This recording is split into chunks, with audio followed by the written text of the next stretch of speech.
qu'on est la meilleure tribune du championnat? Mais oui, je veux dire qu'on est la meilleure tribune du championnat. On commence avec les actus, on va partir sur les amicaux des jeunes, mon cher Vincent. Et ouais, grâce à tous les infos sur Instagram tout simplement, qui nous donnaient pas mal de nouvelles, à la pêche aux informations, puisque tous les clubs, toutes les sections du TFC ont repris. Cette semaine, les U19 ont perdu 1-0 contre ceux de l'OM, mais bon, ils font partie des meilleurs de France, donc c'est pas vraiment dramatique. C'est une équipe composée de quelques joueurs de N3 et de... Pardon, un deuxième match a eu lieu avec une équipe composée de quelques joueurs de N3 et de U19 qui ont perdu 2-1 contre la N3 de Colomiers, donc c'est quand même solide en face aussi. But de Dari Zema pour le TFC. Notre équipe composée de U17 et de U18 ont fait 2-2 contre les U19 de Colomiers. Et enfin, côté préformation, une équipe de U16 avec un U17 et 5 U15 a perdu 2-0 contre les U17 de Béziers qui avaient terminé second l'an dernier. C'est dire quand même que la prépa va bien pour le moment. Si jamais Clément cherche un adaptateur jack. Voilà, l'annonce est passée. Merci Vincent pour les infos. On va enchaîner avec d'autres petites actus, mon cher Nathan. Ouais. Puisque on va parler du Toulouse Football Club et de Sébastien Duhamel. Tout à fait. Donc le Toulouse Football Club et Sébastien Duhamel annoncent la fin de leur collaboration. Donc il était arrivé en 2021 en tant que directeur marketing, communication et digital. Il est nommé directeur des revenus et intègre le comité exécutif business en 2024. Et autre organisation, le fonds de dotation du Toulouse Football Club, jusque-là dirigé par Damien Comboli, est désormais géré par Cindy Johnson-Tuffy, la directrice générale par intérim et directrice juridique RH et corporate. Ça en fait des changements dans les bureaux. Bon courage. Allez, messieurs, dames, on va passer tout simplement au féminine, pardon, excusez-moi pour le petit bug. Au féminin, on va appeler le coach et puis on va envoyer le jingle tout simplement. Nivine, oui, la frappe de Nivine. Oui, voilà, magnifique but. L'ancienne Marseillaise qui marque contre l'OM, et ça, si c'est pas beau. C'est bon ça, voilà. Célèbre, c'est bon. On va appeler Antoine, on est en train d'appeler Antoine Gérard qui va venir nous parler de la préparation des filles, parce qu'elles ont repris, les filles, elles ont repris le boulot, le foot plutôt, la semaine dernière. Et il va nous parler de tout ça, de comment se passe la préparation, de quels sont les matchs qui vont arriver aussi, comment ça se passe, la nouvelle recrue qui vient d'arriver aussi, le premier prêt dans l'histoire du Toulouse Football Club féminin. Antoine, tu nous entends ? Absolument. Ah super, on a retrouvé Antoine. Je ne savais pas si c'était moi que vous cherchiez, mais je suis là, les gars. Et comment ça va ? Ça va très bien. Et vous ? Très très bien, ça va. Est-ce que tu as passé de bonnes vacances déjà pour commencer ? Très bonne, très bonne. Bon, c'est le principal. Antoine, on est en train de parler un petit peu des objectifs, nous, pas qu'on attendait, mais qu'on essaie de parler un petit peu de la saison à venir sur les filles, mais c'est toi qui vas nous en dire le plus de choses et le mieux, j'ai envie de dire. Déjà, comment se passe la reprise ? Parce que vous avez repris il n'y a pas très longtemps. Là. Comment ça se passe ? Eh bien, très bien. On a fait venir les filles en tests médicaux d'avant-saison autour du 22, je dirais pas de bêtises, 22, 23, 24. Et on a fait un petit passage sur le terrain le vendredi de fin de semaine pour quelques tests. Et puis on a repris concrètement le lundi 28. Ça se passe très bien. On a un groupe qui a un peu évolué, qui n'a pas été bouleversé. Les 4 recrues sont arrivées, mais elles connaissent déjà beaucoup de joueuses parce qu'elles se sont croisées soit au pôle espoir de Blagnac pour Fiona, Laura et Solène avec les joueuses de leur génération. Darlina est arrivée pour elle découvrir un nouvel environnement, mais voilà, c'est vraiment un groupe, on a l'impression qu'il vit ensemble depuis longtemps, étant donné les affinités qu'il y avait avant qu'elles arrivent. Est-ce qu'on a eu du mouvement et de la nouveauté dans le staff ? Alors oui, Marine, qui était joueuse avec le groupe l'an dernier, a signé à Montauban en D3. On avait acté avec Marine le fait qu'elle essaye d'aller chercher du temps de jeu et un temps de jeu plus important que chez nous, peut-être dans une structure proche. Et on le lui avait proposé, en lui proposant dans le même temps le poste d'analyste chez nous. Donc elle va prendre le poste d'analyste vidéo de la seconde ligue.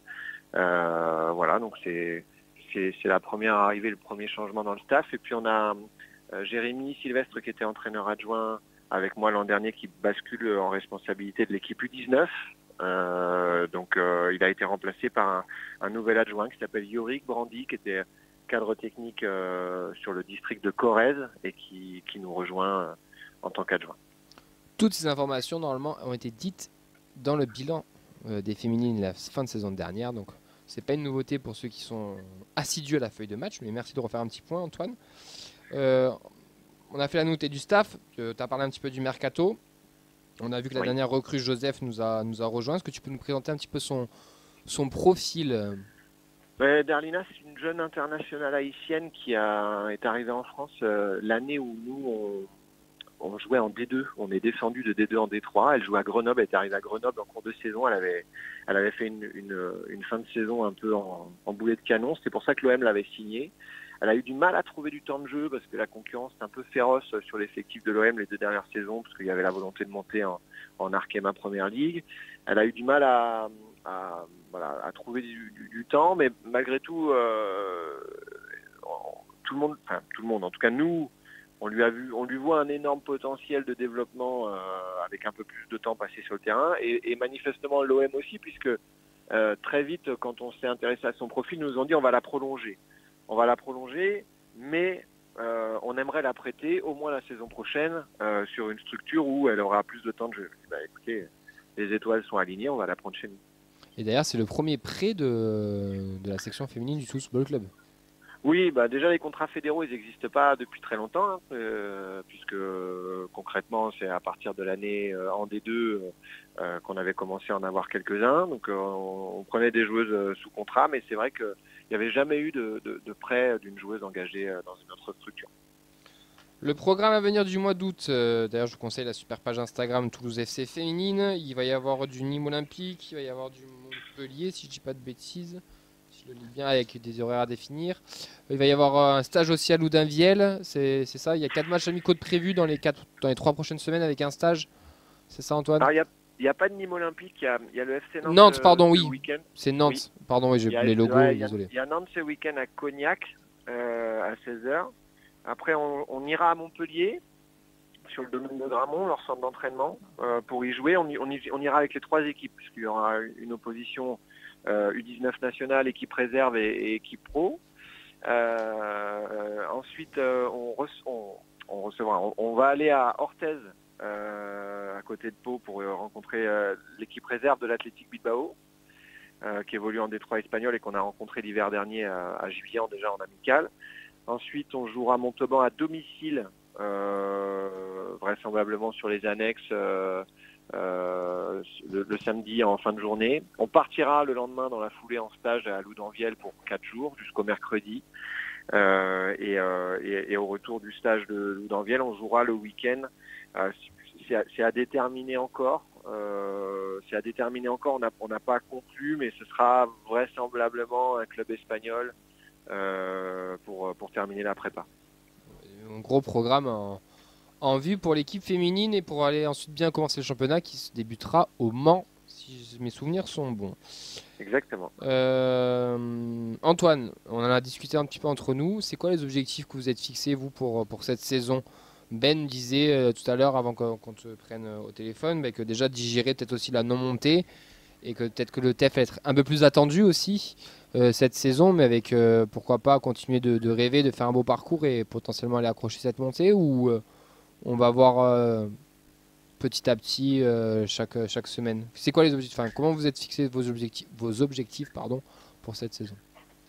On avait un projet sur plusieurs années et ce qu'on s'était dit, c'était qu'on aimerait à la reprise de la saison 2027-2028, on soit en Arkema Première Ligue. Ça, c'était la volonté quand on a démarré au projet de remontée de R1 en D2.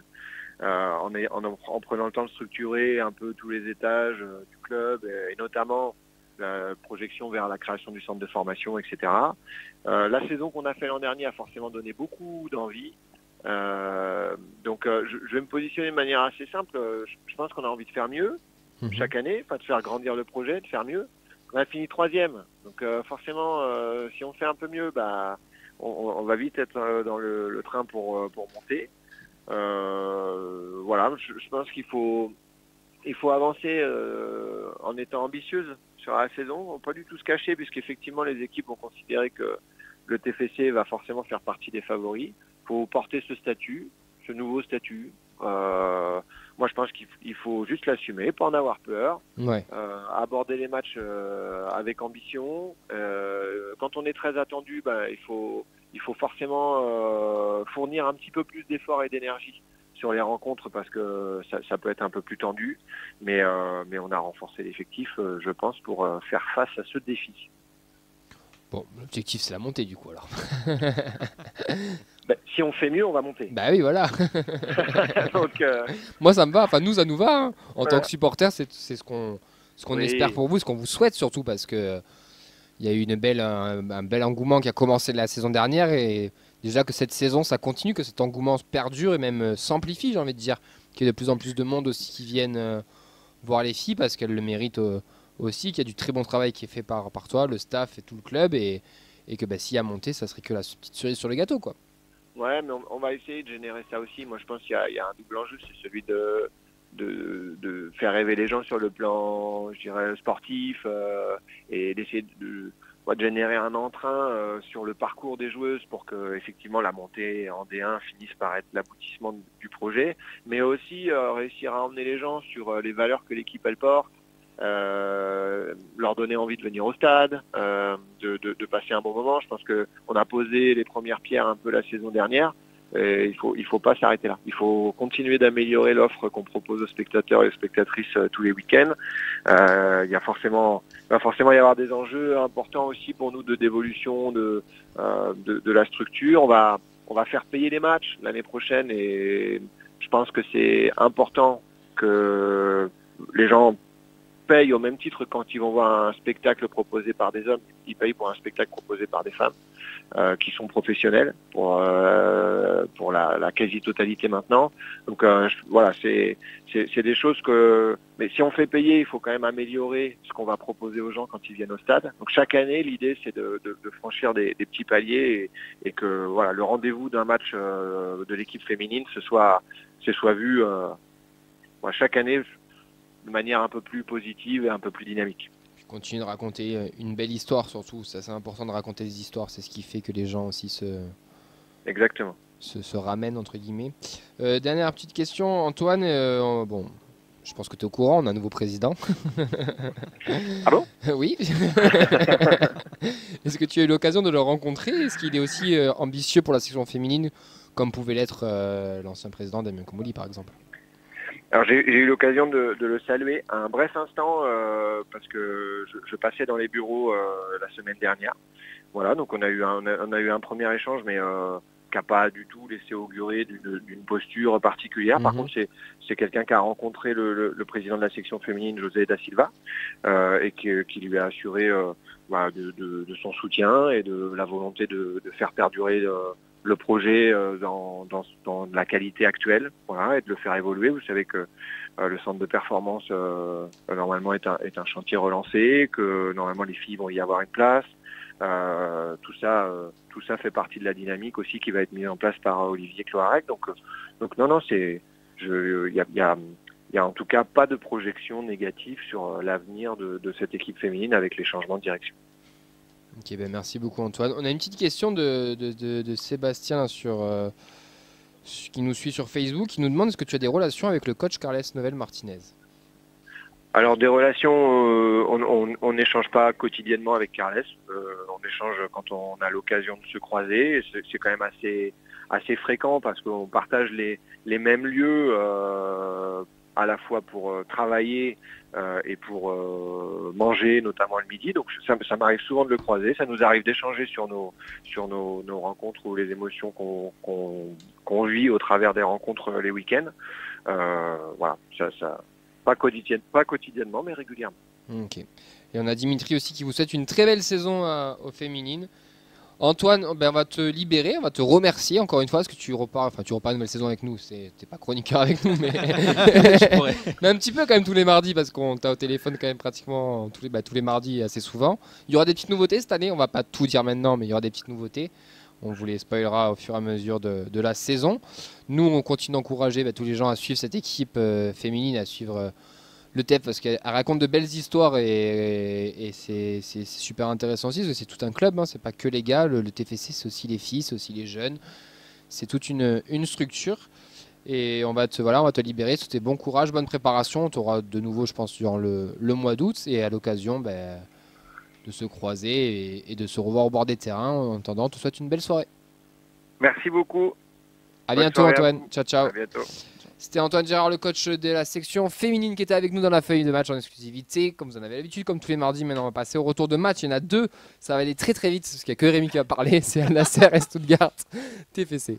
Scandaleux, vous avez été scandaleux. Vous avez volé la montée. Les compos, qui veut 1, 2, 3, qui c'est qui veut se lancer sur les compos? Ben, ça te dit de te lancer sur les compos? On va commencer par Al Nasser TFC. Il n'y a pas de bière à gagner, hein, par contre. Ah. Hein. On n'est pas au Danube. Hein. Ok. Je peux t'en faire gagner une si tu veux. Pour numéro 30.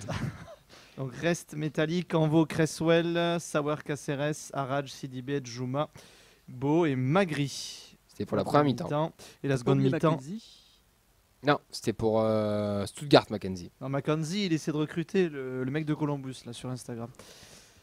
Donc seconde mi-temps, Le Hogg, Columbus Café, hein. Westbauer, Bakush, Kumbasa, Vossa, Saka, Sissoko, Donum, Efuele, Babika à l'époque et Fati. Ça m'a vieilli cette compo. Ah, ça date un petit peu. Défaite de 1 but de Yann Bo Il y avait un partout sur première mi-temps. Voilà, à préciser. Réalisation de Cristiano Ronaldo. qui a fait un sou énorme. Et ouais, de toute façon, tout va bien. On a affronté CR7, donc la défaite, on s'en fout. Hein. De toute façon, Je sais pas quoi il servait ce match en fait au milieu. Il a été rajouté au milieu. Non, là. espérer c'est peut-être de que la l'Arabie thune. Saoudite Ouais, voit c'est des de la joueurs. c'est de la thune, les gars. c'est de la Ouais, thune. Ouais, mais se c'est pas mentir, nous c'est qui prenons de connu. l'argent là. Si, ça, les deux prennent de la maille. Hein. Je pense, ouais. Je pense. D'ailleurs, il y énorme, avait hein, marqué quelque coup de chose, gueule Camus juste avant, je l'ai pas encore fait, mais je vais y venir, on termine les compos, c'est fait.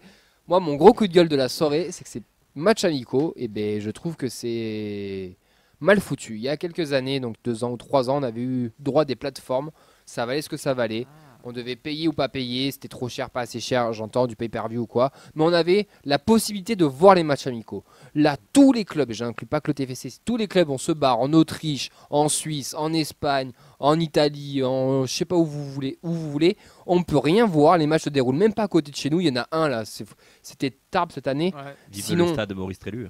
Sinon, il n'y a plus rien. Je me souviens à l'époque, on pouvait aller à l'Union dans les clubs partenaires. Il y a eu du Castanet, Blagnac. il y a eu du Blagnac, il y a eu même du Pau s'il faut aller un peu plus loin. Là, on n'a plus aucune possibilité de voir les matchs de notre club lors des préparations, que ce soit niveau diffuseur ou niveau réalité. Et moi, ça, je suis désolé, je vais être un peu vulgaire, ça m'emmerde. Je vais mettre un petit bémol sur les équipes du coin, enfin sur les clubs partenaires Rovo qui à l'époque recevaient les matchs. C'est de plus en plus compliqué pour les mairies de laisser les terrains parce que déjà les terrains sont surchargés dans un état catastrophique, surtout sur la région toulousaine avec la sécheresse de plus en plus. Donc la plupart des terrains ferment dès la fin de la saison en juin et rouvrent en septembre. Non, attends, tu vas faire un match amical à Colomiers, à Capitani ou Même à à Cugno, à sur Vendichou, Saint-Étienne, à Vendichou, c'est ouais, des stades qui sont tu peux trouver des endroits. Je pense que si Mais c'était facile, j'entends. je pense qu'il l'aurait fait. Je pense J'entends. que déjà rien qu'aller à Tarbes, c'est loin. Mais moi, mon Donc, coup je de pense qu'il y a gueule, pas le c'est choix. que des matchs en Autriche, là, pour pas diffuser ou alors diffuser sur les chaînes adverses ou quoi, on n'a aucun moyen, nous, de voir. Mais c'est pas que nous, hein, il y a Il aussi est d'autres bilingue clubs. en Hein. allemand maintenant, Rémi. hein. On n'a aucun moyen de voir nos Mais- matchs. Ce qui est très décevant, surtout comme tu le dis, vu que c'est filmé par l'équipe adverse, tu lâches un billet, tu fais une double diffusion sur la chaîne YouTube du TEF et basta. T'as rien à réaliser, c'est eux qui font. Mais il y a 3 ans, on avait eu un truc comme ça, une Oui. entreprise Ouais, extérieure, là. Un petit pass là. Ouais, il y a un ouais, pass. c'était Moi, je l'avais alors, acheté, je me rappelle. Mais je pense qu'ils n'ont pas dû tenir rentabilité entre Non, le mais coût de non. production et le nombre d'abonnements. Ouais, mais, Mais c'est je très trouve dommage, hein. je trouve ça dommage. Il faut. Et- Enfin, voilà, c'est mon coup de gueule du Et soir. je pense Camille, pour aller dans ton sens, c'est que je pense qu'en plus le TEF a toujours été un peu ancré comme ça, le stage à Luchon, c'est-à-dire très proche en fait de l'Occitanie. J'ai quand même l'impression que c'est un peu volontaire quand même de la part du TFC d'avoir des préparations de se Cachées. mettre un peu comme les autres hein, et d'aller partir et de pas avoir en fait de pas avoir ces Ben, matchs-là. moi, ça proches de- m'emmerde. Voilà. Je comprends, mais Est-ce que tu regrettes de ne pas les avoir vus du coup? mais ils le font. Ben, ouais. C'est Sacha qui pose la question. Après, sur, après, ils sur, vont te- sur après, Twitch. Camille, ils vont te dire qu'ils te proposent chaque intersaison, et ils ont raison de te le dire, un match au stadium. Mais ça, je trouve, c'est une voilà. très bonne chose de jouer au stadium au moins une fois. Ça se faisait pas avant. Je trouve que c'est une super Ce chose. qui n'existait pas avant. Marseille l'a fait face à Séville aussi. Je trouve que c'est top de jouer jouer chez toi à domicile. Si tu joues pas chez toi, va chez les petits à côté, enfin chez les petits, les clubs partenaires qui sont à côté. Comme tu l'as dit, Capitani, moi je pense à Cugno, il y a un synthétique aussi. T'as Castanet, je pense que tu peux y jouer aussi. Enfin, il y a plein de terrains, il y a plein de choses. J'entends l'argument de Vincent. Mais putain, ou alors proposer une diffusion ou laisser faire des amateurs qui vont faire des diffusions. Une époque, non mais je sais pas, une époque les Violets avaient essayé de faire une diffusion, ils s'étaient fait taper sur les doigts. Mais dans ce cas-là, laissez faire les gens. On a envie de voir ces matchs-là, on a envie de voir des prépas. Moi, là, je suis supporter, je vois des 6-7-0, des machins. Je peux rien voir à part des résumés à la con là sur le site. T'as aucun avis à te faire sur les matchs. Tu sais pas ce qui se passe. Et ça, moi, ça m'embête. Va aller mieux peut-être. Clément. Après, techniquement, tu avais au moins 3 des 4 matchs qui étaient diffusés par les chaînes YouTube des équipes d'en face. Non, pas 3, 2. 2. Ouais, ah oui, mais donc UPR, c'était leur des autres. Ouais, c'est des autres. Moi, j'aimerais que mon club prenne le. Un club comme le TEF devrait avoir une chaîne YouTube en mesure de diffuser les matchs ou devrait avoir sa plateforme. Si un club comme QPR de D2 qui végète depuis maintenant 15 ans arrive à l'avoir, qu'est-ce qu'on fout quoi? Surtout qu'on a les outils logistiques. Hein. Oui, mais tous les matchs, à la con, ça se fait. Les caméras fixes que tu mets pour filmer sur tes annexes. T'as peut-être pas vu la caméra du dernier match contre Stuttgart. C'est pas beau. T'avais l'impression d'être dans la tribune à regarder. Oui, c'est Coupe de France live. C'est la même chose. C'était le tour de Coupe de France. Ouais, mais il a fallu 10 minutes pour que je m'habitue. Ils Plus les commentaires en allemand. Ils ont proposé un truc, tu vois. Ouais. Bon, voilà, c'était mon coup de gueule du soir. Ça m'a fait plaisir de venir avec vous ce soir. Merci d'être venu. Voilà, on va partir TFC Stuttgart, les compositions Ben. On y va, il y en a à moins 5 à faire. Alors, compo première mi-temps, Rest, Cambo, Mackenzie, Cresswell, Donum, Sidibé, Sauer, Caceres, Beau, Magri et Djouma, ce qui ressemble presque à une compo un peu type, on va dire. Qui pourrait commencer à Nice. À part si d'autres départs. D'autres arrivées. On peut avoir des arrivées aussi ou pas, ou on n'a pas le rebonheur. D'accord. 60e. Oh putain, là il y a un jeu d'essai de différence. Alors, sont entrés Hog à la place de Rest. Kamanzi, Sidibé, Canvo, Metali entre à la poste, Donum, Caceres, Vossa, Sauer, Magrigbo. Je me suis perdu. Au pire, c'est pas grave. On a fait 3 mi-temps, on termine à la 105e minute avec la dernière. 105e minute, donc on a Dominguez, Garondo, Kumbasa, Wasbauer, Metali, Bakouche, Efouele, Vossa, Sissoko, Fati et Saka. Équipe de N3. Mais pas. Équipe de N3. Oui, équipe de N3. C'était convenu d'ailleurs. Non, mais Sissoko il est mignon, mais c'est équipe de N3. C'était convenu, normalement. Bien sûr. Un match de 90 minutes et 30 en plus. Quoi. Et tu fais toujours pour voir les jeunes. Et je me retourne vers. Qui a regardé le courageux. Qui a regardé les 120 minutes en entier. Donc, pour mémoire, du coup, il y a 2-0 à la mi-temps. Oui. 3 à la fin du match. 3 à la fin. Et on prend 2 buts dans la fameuse séquence 90-120. 3 même. C'est 6-0. 3 de plus, oui. Je viens d'oublier certainement au passage. Sur les 17, tu peux en oublier un but. Non, mais alors après, moi j'avais déjà vu le match contre le QPR. Je vais pas faire 10 minutes dessus, mais. Attends, désolé, mais Sacha donne une très bonne chose. On a compris que tu voulais commenter les matchs amicaux du club. Camille, oui. Arrête de forcer. Je suis totalement d'accord avec toi. S'il faut les commenter, on y va. On est prêts, nous. Mais non, en fait, franchement, pour le coup, il y a vraiment pas grand chose à retirer de ces matchs-là.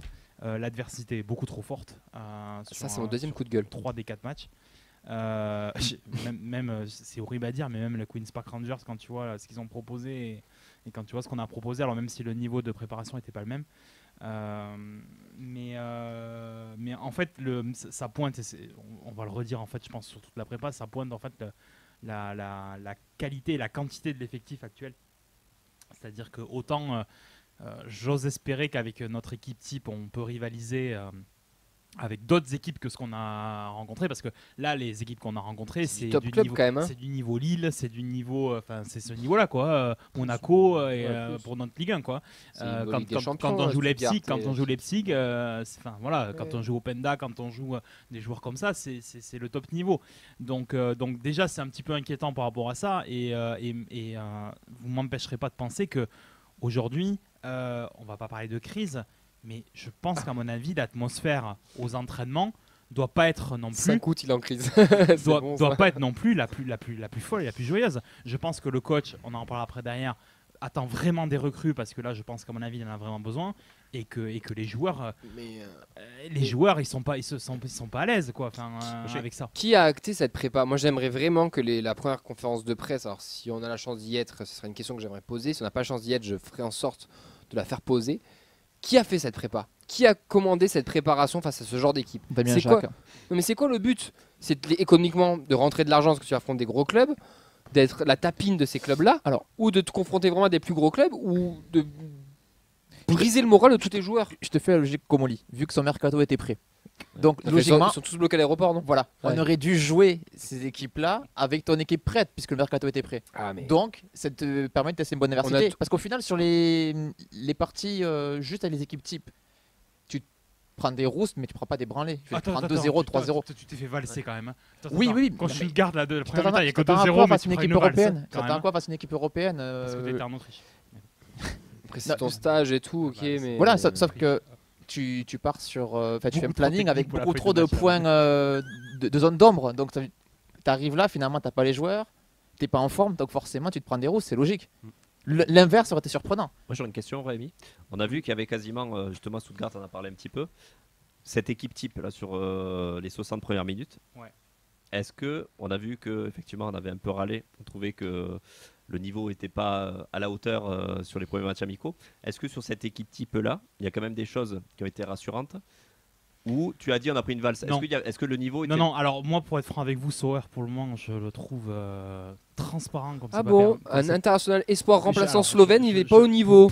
C'est fou ça. Pour le moment je le trouve... Non mais c'est fou. Alors, attendez. Rentre ton siège à Non, mais Rémi moi là. ça me gave au bout d'un moment. Pour le moment je le trouve transparent le pauvre. Alors, après, Pourtant Sirou s'est barré, Attendez, Sirou était nul. Attendez, il vient d'arriver ou autre chose. pas encore parti. Mais attendez, ce qui est le plus inquiétant, et ça fera le sujet certainement du débat après derrière, c'est que on continue là avec ce double milieu de terrain avec Sora et Caceres.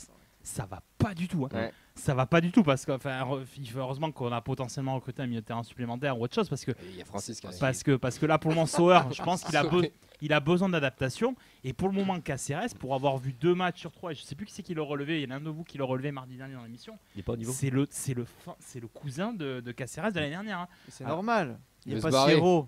Il Non, va mais se il n'y a pas barrer Siro aussi. aussi. Donc, Tu vois bien que sans Siro. Donc c'est pour ça que suite à ces matchs amicaux là, Siro encore putain. Là ils sont rentrés à Toulouse, mais je pense qu'ils rentrent à Toulouse avec quand même beaucoup de doutes et de questions. On peut pas m'empêcher. Ils ont pris une grosse valise. Hein. Je sais pas si t'as vu sur la feuille de match, mais c'est story. Tu joues quand même dans 10 jours, il va falloir faire quelque chose. Hein. Et sachant que tu joues Séville dimanche, il faut pas en prendre 3 ou 4 derrière. Séville qui a fait un partout contre Marseille, de ce que j'ai lu. Si t'en prends 3 ou 4 derrière, mais tout le monde va. Soiseau met un doublé. Tout le monde va te tomber dessus.